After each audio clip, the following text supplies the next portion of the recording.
képp kuy sol sa dàll rek lislaam tax laa jóg yàlla na saw dàll jotal. di nuyu bu baax suñu mbokk yi nga xam ne ñu ngi ci biir kaso bi di ci jiital Cheikh Omar Bamba Diop di boroom xam-xam di kilifa di nit koo xam ne palaasam du kaso. ñi ngi ñaan képp ku bokk Daaru Musti seen doom a ngi ci kaso bi te defu fi dara Cheikh Omar Bamba Diop dañ koo war a génne kaso bi ndax kaso du këram. waru fa woon a def benn minute boroom xam-xam bu mel ni moom nekk fii Sénégal ñu koy tëj ci kaso te deful dara ah gars yi war nañoo xalaat toogaay bi. comme que nag damaa sol tey couleur ex Pastef ci këyit waaye ex Pastef ci xol yi looloo naqaree tas moom te yaakaaruma ne ñii ñu jàkkaarlool mën nañ te loolu ku yàlla bind mënoo te sénégalais lenn la gën a bañ nga koy tere. même doxaan buñ ne woon baax na kenn du doxaan.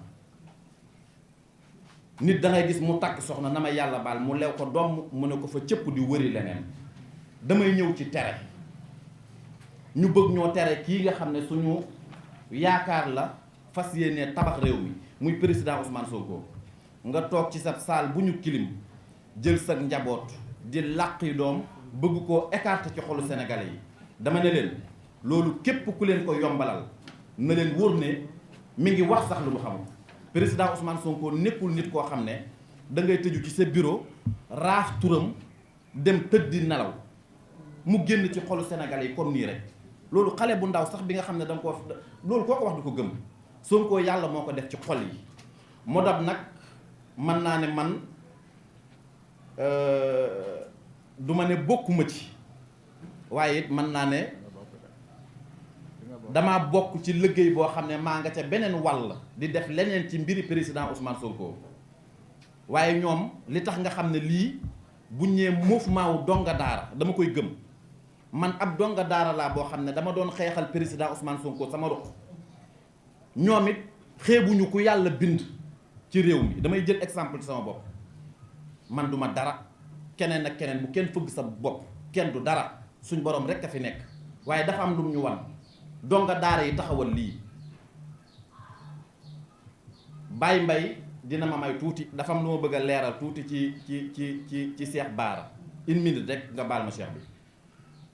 ñoom ñi wër Sonko ngeen baal ma ñi ngi yaatal di def liggéey boo xam ne liggéey bu mucc ayib la boo xam ne bis bu ci sénégalais yi tegoon seen bët dinañ xam ne procès Ousmane Sonko képp ku yàlla wàcce ci kaw suuf mënoo koo baare. waxuñu ngir tëkku kenn chaque jour ma wax ko waxuñu ko it ngir di setal suñ bopp ngir ragal kenn suñ borom noppi na ci lépp waaye nag nañ leen waxante dëgg lan la ñuy soxla ci njiitum réew. mooy jub moom la ñuy soxla waa président Ousmane Sonko lan la def. président Ousmane Sonko bu fekkente ne fexe nañ ñun sénégalais yi ba dugaluñ ko ci palais bi ñun kon mën nañoo toog waa ji xool nu mu ko neexee waxuma la Amadou de mu xool keneen ku mu ko neex mu jëli ko teg ko fi ku mën a génn réew mi ku mu fi neex nga toog waaye dama ne ko yéeneem jooju loolu du am. président Ousmane Sonko kenn du ko seppi ci élection yii te daf ciy bokk. xam nga dañ naan ay plan A plan B ngeen jàpp ne nit yi dañuy nax seen bopp wala dañoo toog ci dara rek di waxantu mbir mi demewul noonu. Sonko dafa nekk nit koo xam ne mbiram li nit ñi di séen moo ci gën a ndaw wallaahi liy baatin ku yàlla may dara Bachira ngay gis yow sëñ bi nga baal ma loolu jëru sax di wax di fësal ndax yàlla bëggut yenn yi. te yàlla buñ gis suñu bopp ci liggéey bii waaye nit ñii ci ginnaaw nga xam ne ñëpp a ngi toog jàkkaarloog sénégalais yi du nit ñu waaye di amuñu jot te du nit ñu dof te président Ousmane Sonko ji nañu ngor goo xam ne bu demee ba toog fee di gis lépp ñu toog di yokk ko wala ñu tëj suñu gémmiñ kon dañ naan war nañ te ñun duñ ay warkat ay niti alquran lañ duñ ay kàccikat te lépp lu ñu wax nar nañ ko. def loo wax nag yàlla suñu borom rekk ko man waaye ñun donga daara yi lépp lu ñu wax ndar nañ ko. wasalaamu aleykum wa rahmatullahi taala wa barakaatuhu. auzu billahi mina shaytaani rajim. bismillahi rahmani rahim. wasalaatu wasalaamu ala sayyidina rasulillah wa ala alihi wa sahbihi wa man wala. بيان المكتب الوطني لحركة دوم دارة الوطنيون بمناسبة اختيار الزميل بشير جمعي جاخر فاي مرشحا للرعاية المواطنية. أيها المواطنون الأعزاء، يا أبناء شعبنا في الداخل وفي الخارج، أبناء المدارس القرآنية في كافة أنحاء الجمهورية، بعد أن استمرت الدولة السنغالية في استثمار كل طاقاتها لوأد أمل الشعب السنغالي والشباب خاصة عبر استخدام كل أجهزة الدولة لمنع مشاركة قائدنا في استحقاقات 25 فبراير 2024. وبعد أن قررت المديرية العامة للانتخابات عدم تسليم استمارة الرعاية الانتخابية لوكيل قائدنا عثمان سونكو مقدمة بأدلة عنكبوتية واهية، وبعد أن رفضت المحكمة العليا في إنهاء النزاع القانوني حول الحكم الصادر عن محكمة زينشور التي قضت بإعادة قيد المواطن عثمان سونكو في سجل الانتخابات وتسليمه استمارة الرعاية الانتخابية، فقد بدا للجميع الآن رغبة خصومنا في عرقلة مشاركة زعيمنا الرئيس عثمان سونكو في الانتخابات الرئاسية القادمة، مستخدمين في ذلك كل أدوات السلطة لتقويض مشروع باستيف. هذا السيناريو الذي كنا نتوقعه يعد سابقا خطيرا في التاريخ السياسي لدولة السنغال، ولن يمر ذلك دون رد سياسي من قبل حركتنا، حركة دوم دارة الوطنيون.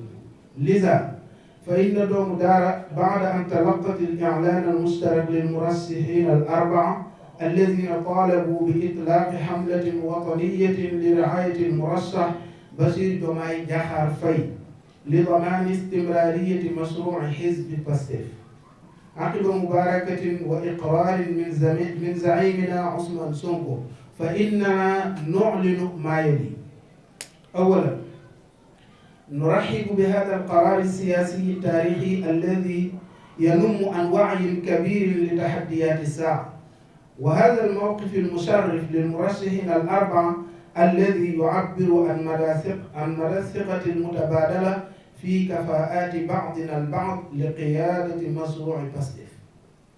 ثانيا، نؤيد بكل قوة هذا القرار الرباعي ونجدد ثقتنا في شخص المرشح للرعاية المواطنية بالإجماع الزميل بشير جمعي فاي الذي لم يدخر جهدا في سبيل أن ترى حركة دوم دارة النور. ثالثا، ندعو كافة أبناء المدارس القرآنية في كافة المقاطعات 46 في الخارج وفي الخارج إلى الوقوف على قلب رجل واحد للتعبئة والمشاركة الفعالة في الرعايات الانتخابية. رابعا، ندعو جميع أبناء المدارس القرآنية إلى الاستشعار بالمسؤولية والجدية عند تسجيل البيانات في بطاقات الرعاية الانتخابية والتأكد من صحة البيانات مع احترام التعليمات الإدارية بشأنه.